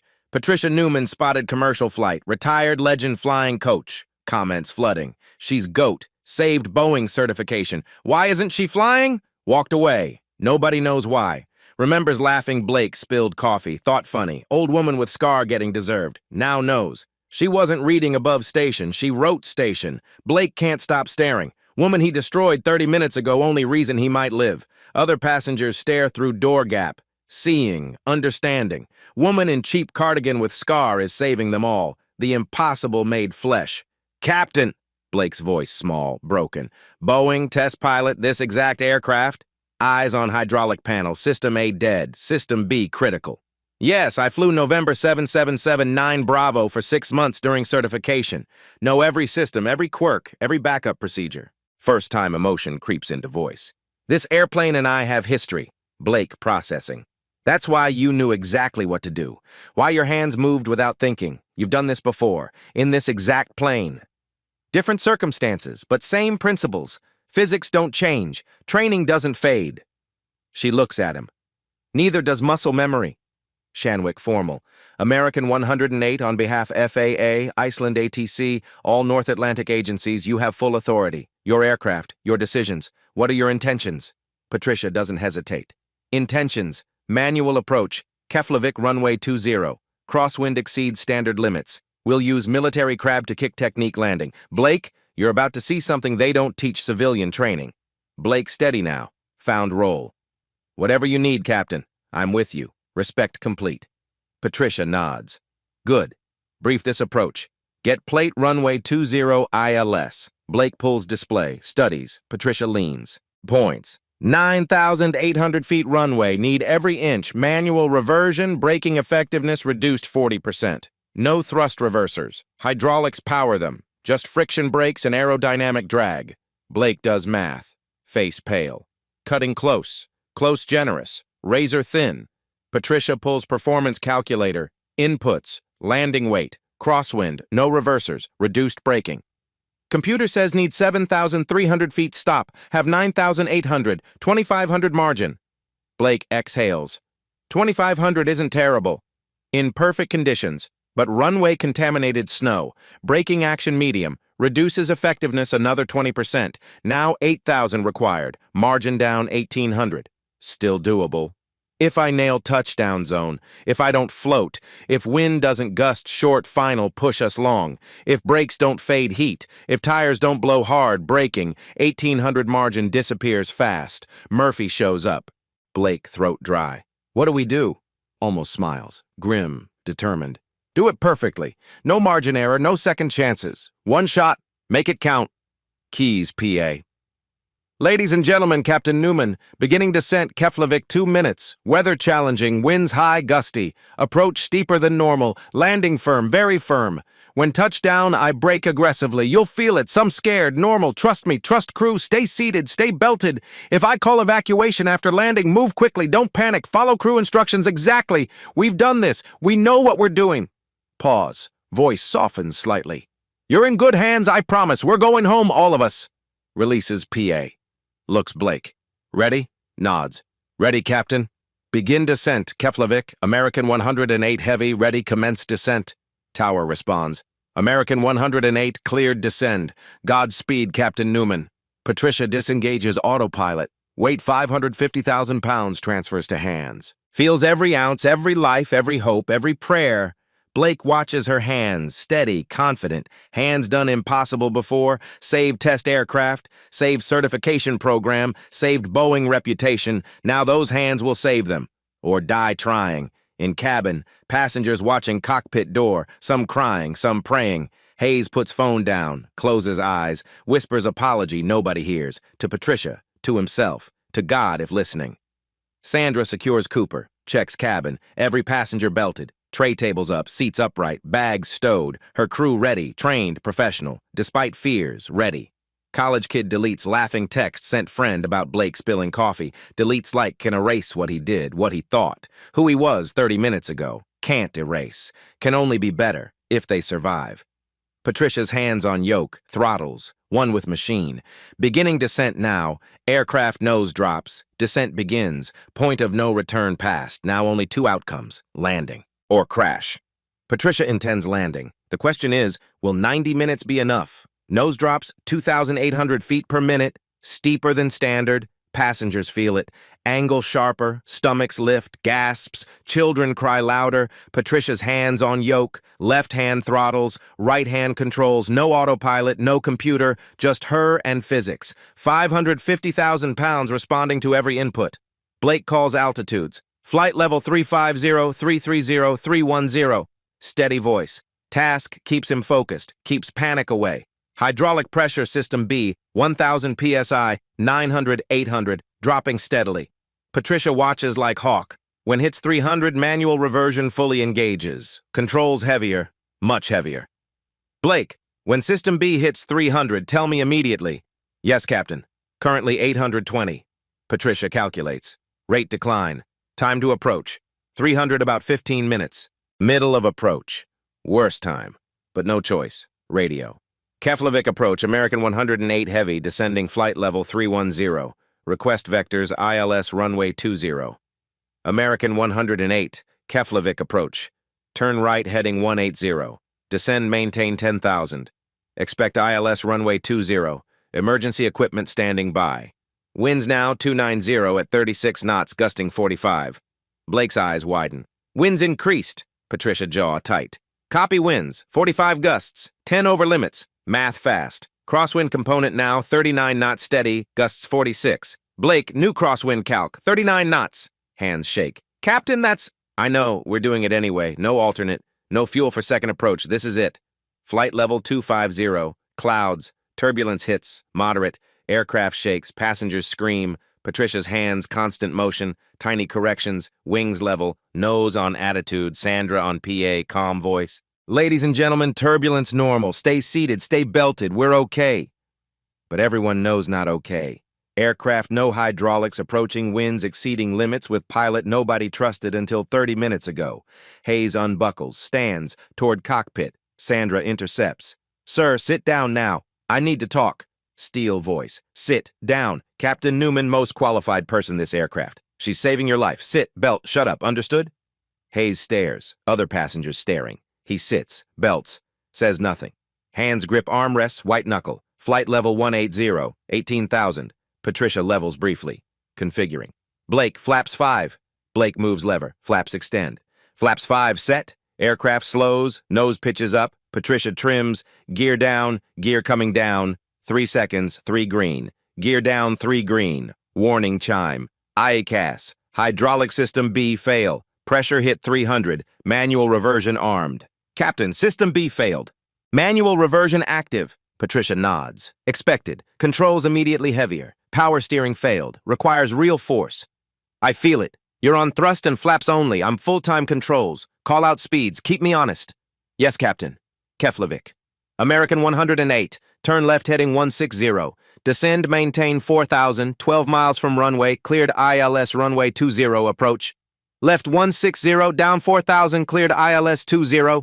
Patricia banks. Manual controls resist. She pushes harder. Aircraft responds. Sluggish but responds. Blake watching her arms, muscles tensed, real force. How heavy? Like wrestling bear, every input 3 times normal, arm workout. Not joking. 4 arms already burning. Haven't started final approach yet. 8,000, 6,000, 4,000 level. Patricia trims, balancing thrust attitude. No auto throttle, managing power manually.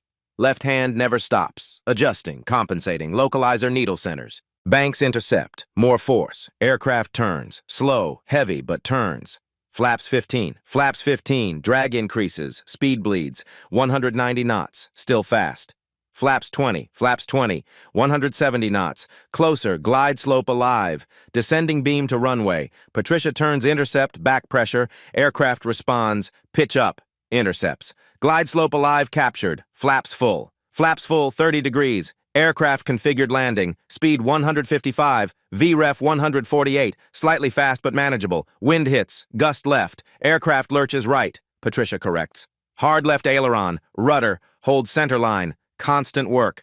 Blake, here's what happens. I'm setting crab angle. We fly approach 18 degrees offset runway. Looks wrong, feels wrong, but it's right. 800 feet, I kick right rudder, align runway, touchdown straight. Blake swallows. 18 degrees offset. Wind 85 degrees off runway. 39 knots. Math says 18-degree crab minimum. Maybe 20 if gusts. If you kick too early, land sideways, gear collapses, cartwheel, flat, factual. Kick too late, don't align, same result. If you nail it, we live. 1,000 feet. Patricia establishes crab. Banks slightly left into wind. Holds it. Runway visible ahead through snow. But off to right, looks wrong. Every instinct screams correct, align. But she doesn't. Holds crab. Blake sees runway angle. Wants grab yoke. Fix it, but doesn't. Trusts. Has to trust. Passengers see it too. Through windows. Runway visible, but airplane not lined up. Pointing wrong direction. More screams. Crying. Parents holding children. Strangers holding strangers. Hayes sees it. Knows enough, know it's wrong. But remembers Sandra's words. Shuts mouth. Prays. 850 feet, wind gusts, 45 knots, aircraft yaws right. Patricia corrects. More crab, now 20 degrees, has to be, math demands, Blake calls. 800 feet. This is it. Timing critical. Patricia's right foot hovers rudder pedal. Eyes locked runway. Judging. Calculating. Wind. Speed. Angle. Descent rate. Kick. Now. Right rudder. Hard. Full input. Aircraft yaws right. Nose swings. 18 degrees in 2 seconds. Runway ahead now. Center line aligned. Blake gasps. Watches impossible become real. Not down yet. 600 feet. Gusts hit again. Try push off centerline. Patricia counters, left aileron, wing down into wind, keeps nose aligned rudder, cross control, textbook tail dragger technique in 777, 400 feet. Decision altitude, if can't see runway, go missed, but no missed approach. Not enough fuel. Lands here or doesn't land anywhere. Runway clear, visible, approach lights, poppy on glide path, 4 white. Slightly high but acceptable. 400 feet stable, 300, 200, ground rushing up. Patricia flares. Pulls back, gentle, not too much, just enough. Nose pitches up. Descent rate decreases, 50 feet per minute. 40, 30, 100 feet, Blake holding breath, everyone holding breath, 50 feet, main seconds from contact. Patricia holds attitude, lets speed bleed, waits for touchdown, can't force, can't rush. Let physics work, 20 feet. 10, 5, thump. Main gear hits, hard, firm. 550,000 pounds meets concrete. Passengers jolt forward against belts. Some cry out, but gear holds, doesn't collapse. Patricia immediately pushes yoke forward. Nose down, nose gear slams, another jolt, then brakes. Both feet, full pressure, manual only, no anti-skid, no auto brakes, just friction and prayer. Aircraft decelerating, not fast enough. Runway markers blur, 9,000 feet remaining, 8,000, 7,000. Blake's eyes locked speedometer. 130 knots, 120, 6,000 feet. Still too fast. Patricia maxes brakes. Feels pedals floor, tires edge skidding. More pressure they blow. Already at limit, 5,000 feet, 100 knots, 4,000, 90 knots, Blake voice tight. Are we gonna make it? Patricia doesn't answer. Focused. Brake pressure, directional control, center line, speed, 3,000 feet, 80 knots, 2,000, 70 knots, 1,500 remaining, 60 knots. Not slowing fast enough. Patricia pumps brakes. Release, press, prevents tire blowout. But costs stopping distance, gambling, trusting math, experience, 1,000 feet, 50 knots. Blake sees runway end, lights, grass, nothing. Captain, 800 feet, 40 knots, 600, 30 knots, 400, 20 knots, 200, 10 knots, 100, 5 knots. Aircraft stops, 83 feet runway remaining, 83 feet between safe and disaster. Complete silence except wind howling and Patricia's breathing. Heavy, exhausted. Arms shaking from effort, forearms burning. Hands cramped on yoke. Blake stares. At her. At runway remaining. At everything. 83 feet. Patricia doesn't respond. Running shutdown procedure in head, engines, systems, electrical, everything secured properly. Blake, engine shutdown checklist. Call items. He's staring, mouth open. Captain, you just... The checklist, Blake, snaps to. Right, sorry, engine shutdown checklist. Thrust levers, idle.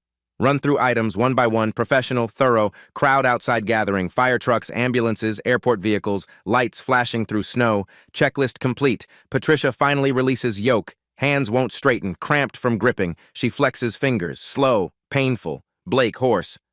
Captain Newman, that was masterclass. I've never seen... Nobody could have. You just saved... I did my job, nothing more. But both know not true. That was beyond job, beyond training, beyond manual. That was 30 years experience. 8,500 hours. Test pilot skills. Military techniques. Sheer will to not let people die. Even people who didn't deserve her mercy. Knock door. Sandra opens. Behind, medics with stretcher. Captain Cooper? Patricia points. Back there. Stable but needs immediate care. They move quickly. Loading Cooper. Eyes flutter open briefly. Sees Patricia. Weak smile. Knew you had it. Then out. Taken away. Patricia unbuckles, stands, legs stiff, steps out cockpit into cabin. 287 pairs of eyes, all on her. Silence. Then one person claps, then another. Then cabin erupts. Applause, cheering, crying, standing ovation. Spontaneous, genuine, rare on airplane. Patricia walks down aisle. Doesn't smile, doesn't wave, just nods. Professional to end. Haze in seat, tears down face. She passes. He reaches. I need to... Can't form words. Can't articulate shame. Gratitude. Realization prejudice nearly killed him. Patricia stops. Looks at him. We're all safe, Mr. Hayes. That's what matters. Moves on. Sandra at door, passengers deplaning. Sandra sees Patricia, tears flowing. Captain Newman, I'm so sorry. I judged you, saw Blake humiliate you, did nothing, deeply sorry. Patricia touches arm gently. Sandra, you kept cabin calm when mattered. You did job under pressure. That's what I'll remember. Outside, Keflavik ground crew lined up. Icelandic tradition, applauding exceptional landings. Patricia walks through. They clap, some crying. They know what they witnessed. Landing that should have been impossible. Iceland media there, cameras, reporters shouting. Captain Newman, can you tell? Patricia shakes head. No interviews. Focus on Captain Cooper's recovery. Crew did this together, that story. Keeps walking, away from cameras, attention, everything. Just wants coffee, shower, 8 hours sleep. 30 minutes later, airport lounge, Patricia alone, coffee in hand. Finally, stares at hands, steady now. Tremor gone, phone buzzes, text from Steve Wilson Boeing. Captain Newman, you just hand flew manual reversion landing crosswinds Boeing, didn't think survivable. This goes training manual, your legend, types back. Steve, just want shower and sleep, talk later. Another text, Blake. Thank you for teaching me what real flying looks like. So much to learn. If you ever need co-pilot, I'm there. Patricia smiles for first time in hours. Types, keep learning, Blake, you'll be fine. Closes laptop, leans back, adrenaline crash hitting, exhausted, but good exhausted, kind from doing impossible, making it look routine. Outside, snow still falling, wind still howling, but they're on ground, safe, all 287 because of her. Despite everything Blake did, despite every humiliation, despite every reason to let them crash, she saved them, not for Blake, for the 286 others who didn't deserve die for his sins. That's enough.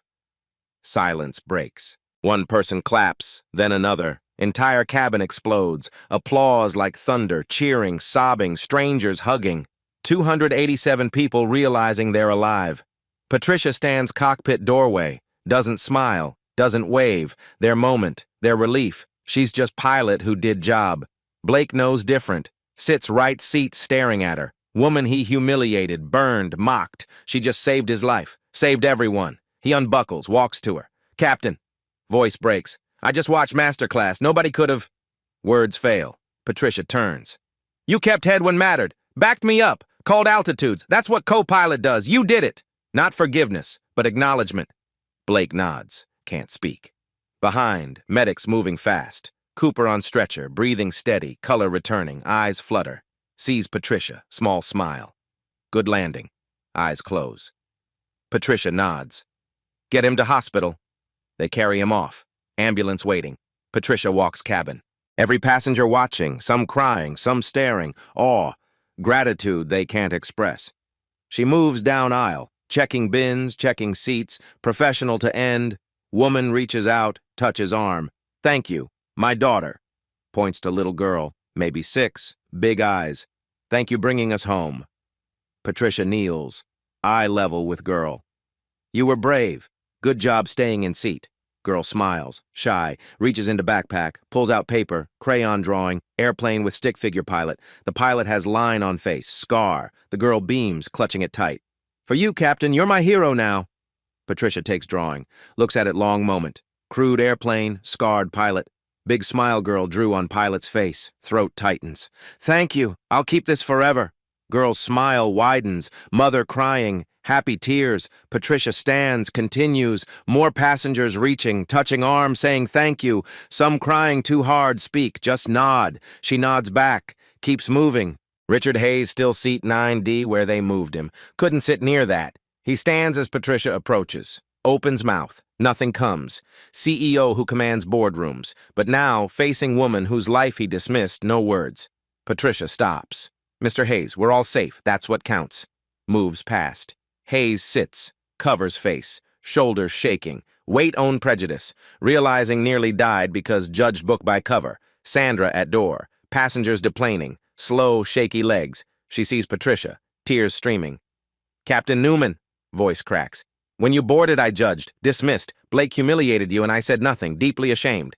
Patricia puts hand on shoulder. Sandra, when crisis hit, you kept cabin calm. Performed CPR. Managed passengers during turbulence.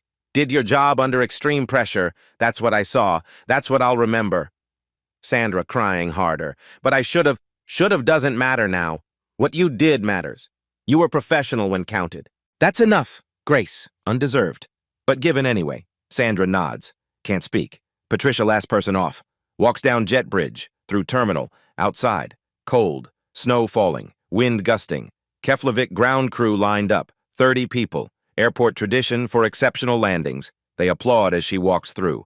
Slow clap. Respectful. Some crying. They know what they witnessed. Landing defied limits, defied odds. Patricia nods, doesn't stop, keeps walking. Iceland media there, cameras. Reporter rushes over. Captain Newman, no interviews. Captain Cooper is priority. Crew work together, that's story. Walks past. They don't follow. Inside terminal, quiet hallway. Patricia finds empty lounge, sits, finally. Coffee machine corner. Makes cup. Sits. Takes first sip. Hot. Bitter. Perfect. Hands wrapped around cup. Steady now. No tremor. Adrenaline burned off. Now just exhaustion. Deep. Bone level. Good exhaustion. She unfolds little girl's drawing. Smooths it on table. Studies it. Airplane. Scarred pilot. Smile. She traces scar on drawing with finger. Then touches her own scar. Same line. Same mark. Different meaning now. Closes eyes. Just moment. Sees it all again. Approach. Crab angle. Kick. Touchdown. Braking. 83 feet remaining. Closest margin ever. But they made it. All of them.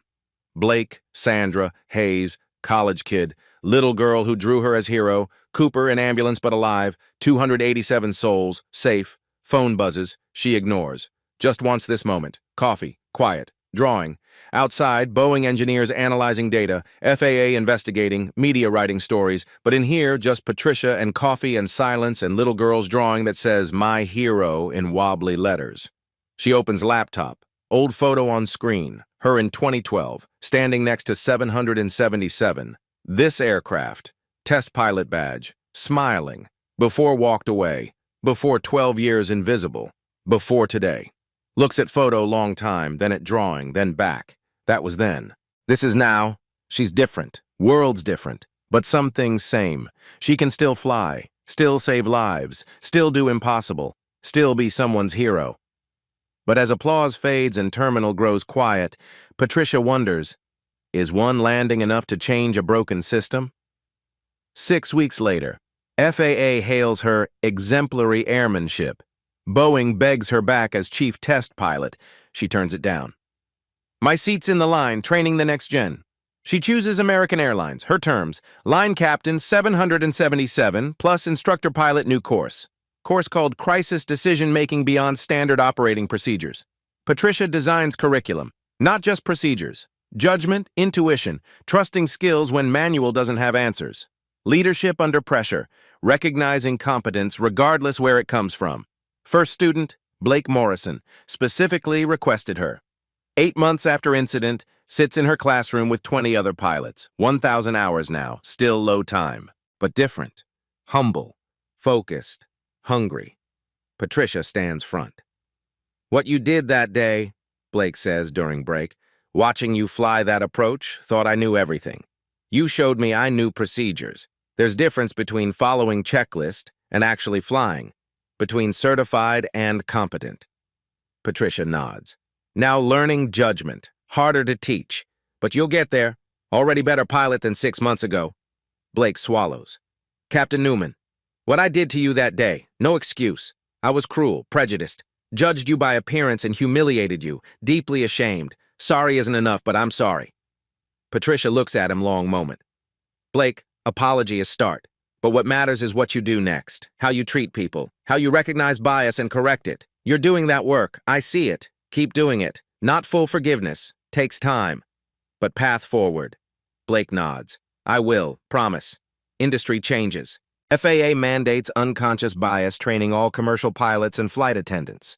American revamps hiring and promotion processes, implements blind resume reviews, creates diversity council.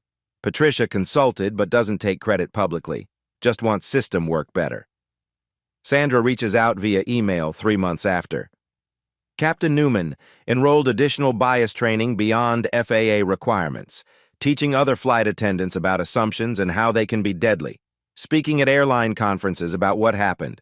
My role. Need to do better. Sorry took crisis to open eyes, but grateful for lesson. Thank you for grace. Patricia replies, thank you for growing. That's all any of us can do. Richard Hayes sends handwritten letter. 4 pages. Captain Newman, judged book by cover and nearly died because of prejudice. You saved my life without rubbing face in shame. Grace I don't deserve but will never forget. I've implemented bias training at my company. Funded scholarship for young women of color pursuing aviation careers. $50,000 annually, renewable. Named Patricia Newman Scholarship. Least I can do. Patricia doesn't respond, but checks. Scholarship real. First recipient 18-year-old black woman from Atlanta. Dreams of being airline pilot. Gets full flight training funding. Patricia smiles. Maybe some good comes from pain. Captain James Cooper makes full recovery. Returns flying 3 months, then retires. At retirement party tells story. Patricia Newman didn't just land that plane. She reminded us why we became pilots. Not for uniform, not prestige, to serve people, bring them home safe. She did that when mattered most. I'm alive because she was on that plane. 287 families have their loved ones because she was there. That's what being pilot means. 3 months after inquiry, Patricia boarding another flight. Deadheading home. Not flying today, just riding passenger. Seat 18C economy. Middle seat. She's fine with it. Settles in, notices young black girl, maybe 10, row ahead, watching passengers board.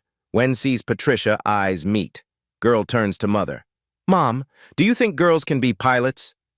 Mother, not looking up, replies absently. Baby, girls can be anything. Patricia overhears, leans forward. Girl notices. Eyes meet. Girl whispers, soft but clear. I see you, Captain. Patricia winks back. I see you too. Invisible? Not anymore. Girl's face lights up. Huge smile, turns back. Whispers to doll she's holding. Playing pilot already. Patricia opens laptop. Screen shows old photo 2012. Patricia in Boeing flight suit standing next to 777. This aircraft. Test pilot badge. Smiling before walked away. Before 12 years invisible. Before today. Looks at photo long time. Then at girl ahead. Playing, dreaming. That was then. This is now. She's different. World's different. But some things same. She can still fly. Still save lives. Still do impossible. Still show little girls they belong in cockpit too. Competence doesn't need announce itself, doesn't need validation, doesn't need permission, just waits for right moment to show up. Patricia Newman flew silent 8,500 hours. Now she'll fly silent 8,500 more. But this time, world knows. Little black girls looking up at contrails, wondering if they can do it too, they know. They can, because Patricia proved it, not with words, not speeches, not social media, with hands on yoke and feet on rudder pedals, with skill, with grace, with determination to not let people die even when they didn't deserve her mercy. She brought 287 people home through impossible, changed industry, changed lives, changed what people thought was possible, and she did it all while everyone thought she was nobody. That's power they can't take away, legacy they can't erase. Truth they finally see. Patricia Newman, test pilot, instructor, captain, legend. Not because needed title, because earned it. Every single hour, every single flight, every single impossible landing. She leans back, closes eyes, smiles, small smile. Job well done, life well lived, more flying ahead, more lives to save, more barriers to break, more little girls to show. You belong here too. Blake Morrison sits in simulator 6 months later. Different now. Careful, thoughtful. Checks hydraulic panel twice. Remembers what happens when you don't. Remembers woman who saved him when he didn't deserve saving. He's better pilot now. Better person. Still long way to go. But he's trying. Sandra Davis boards passengers differently now. Looks everyone in eye. Greets everyone same way. First class or economy. Doesn't matter. She sees people now. Really sees them. Took almost dying to open her eyes. But they're open now. Richard Hayes sits in board meeting, reviews hiring practices at his company, notices pattern. All executives look like him, sound like him. He changes that, creates pathway for people who don't fit mold. Patricia Newman scholarship is just start. He's changing system from inside, trying to make up for decades of blindness. Captain Cooper retired, but volunteers at flight schools. Tells Patricia's story, shows video of landing to students, says, "This is what excellence looks like. Doesn't always look like you expect. Learn to recognize it. Learn to respect it. Learn from it." The little girl, her name is Maya, goes home, tells everyone about pilot with scar who saved plane, starts drawing planes every day, tells mom she wants to fly. Mom smiles, says, "Then we'll make it happen, baby." 10 years later, Maya applies to flight school, gets Patricia Newman scholarship. First day, she meets Patricia at graduation ceremony for previous class. Patricia is guest speaker. Maya walks up, nervous. "Captain Newman, I'm Maya. You probably don't remember, but 10 years ago, you saved my flight. You winked at me, told me you saw me." Patricia looks at her, smiles. "I remember." Maya crying now, happy tears. "You changed my life that day. Showed me I could do this. I start flight training next week." Patricia hugs her. "You're going to be excellent pilot, I know it." Maya whispers, "Because of you, because you showed me." Patricia pulls back, looks her in eyes. "No, because of you. I just opened door. You walked through it. That's all you. Own it." Maya nods, wipes tears, stands taller. Patricia watches her go. Another little girl becoming pilot. Because she saw someone who looked like her doing impossible. That's legacy. That's impact. That's change. One landing, 287 lives saved. One industry changed.